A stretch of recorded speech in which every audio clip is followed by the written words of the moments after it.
ஸ்ரீ மீனாட்சி மைந்தன் YouTube channel நண்பர்களுக்கும் நேயர்களுக்கும் இனிய வணக்கம். இந்த நாள் எளிதாக அமையட்டும். நம்மளுடைய சேனல் நிறைய ஆன்மீக பதிவுகள் பார்த்துட்டு இருக்கிறோம். அந்த அடிப்படையில் நீங்க நம்ம பார்க்கக்கூடிய பதிவு பார்த்தீங்கன்னா, சித்திரை திருவிழாவோட இரண்டாம் நாள் அன்னைக்கு சுவாமியும் அம்பாளும் சுவாமி பெரிய பூத வாகனத்திலையும் அம்பாள் அன்ன வாகனத்திலையும் வலம் வராங்க. இந்த வாகனத்துல சுவாமி அம்பாளை தரிசனம் பண்ணால் ஏற்படக்கூடிய பலன்கள் என்ன தெரிஞ்சுக்க போறோம். வாங்க வீடியோக்குள்ள போகலாம்.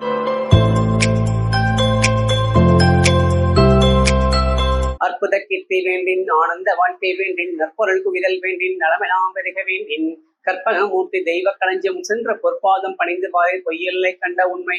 திருச்சிற்றம்பலம் தில்லையம்பலம். பொதுவாகவே பூதம் அப்படின்றது பாத்தீங்கன்னா பெரிய கண்களையும் திரண்ட மார்பு பெரிய கை கால்களை கொண்ட ஒரு மிகப்பெரிய ஒரு உருவம். அந்த உருவத்தை பார்க்கும்போது நமக்குள்ள ஒரு பயம் வரும், ஒரு அச்சம் ஏற்படும். இந்த வானத்துல சுவாமி ஏன் வளம் வர அப்படின்னா, இந்த பிறவி பிணி, இந்த வாழ்க்கை, இந்த சம்சார பந்தம், இந்த லௌகீக வாழ்க்கையை பற்றி நமக்கு ஒரு பயம் இருக்கும். என்னடா வாழ்க்கையெல்லாம் பிரச்சனையா இருக்குது, எதை தொட்டாலும் பிரச்சனையா இருக்குது, எப்படி நம்ம சமாளிக்க போறோம், நம்ம தொட்டெல்லாம் ஒரு பெருசா நமக்கு ஒரு வெற்றியே வரலையே, நம்ம இந்த வாழ்க்கையை எப்படி வாழ்ந்து முடிக்க போறோம் அப்படின்னு ஒரு பயம் வரும். இந்த பயத்தெல்லாம் போக்கக்கூடிய கருணாமூர்த்தியாக சுவாமி பிரியாவுடைய அம்மாவோட இந்த பூதவானத்துல வனம் நமக்கு எது நடந்தாலும் உன்னை காப்பாத்துறதுக்கு நான் இருக்கிறேன், நீ பயப்படாத அப்படின்னு சொல்லத நமக்கு சுவாமி உணர்த்ததுக்காக சுவாமி இந்த பூதவானத்துல வளம் வராரு. அன்ன வாகனத்துல மீனாட்சி அம்மா வளம் வராங்க. அன்னத்துக்கு ஒரு தனி சிறப்பு உண்டு. பாலும் தண்ணியும் நம்ம கலந்து வச்சோம்னா பாலை மட்டும் எடுத்து தண்ணியை ஒதுக்கி வச்சிடும். அதே மாதிரி இந்த உலகத்துல நமக்கு நிறைய நல்ல விஷயங்கள், நிறைய கெட்ட விஷயங்கள் இருக்குது.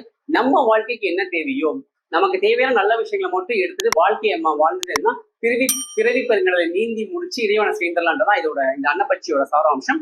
இந்த அன்னப்பச்சியில மீனாட்சி அம்மா வளம் வரும்பொழுது நமக்கு என்ன தேவையோ அத்தனை வரங்களையும் கொடுத்து நம்மளை ஒரு தாய் மாதிரி காப்பாத்தியும் அப்படின்றதான் மீனாட்சி அம்மா சொல்லிட்டு இருக்காங்க.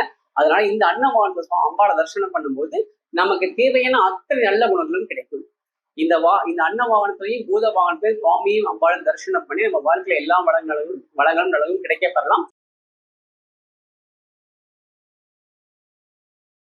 சரி, மீனாட்சி மைந்தன் யூடியூப் சேனல் சப்ஸ்கிரைப் பண்ணிக்கோங்க, லைக் பண்ணுங்க, கமெண்ட் பண்ணுங்க, ஷேர் பண்ணுங்க.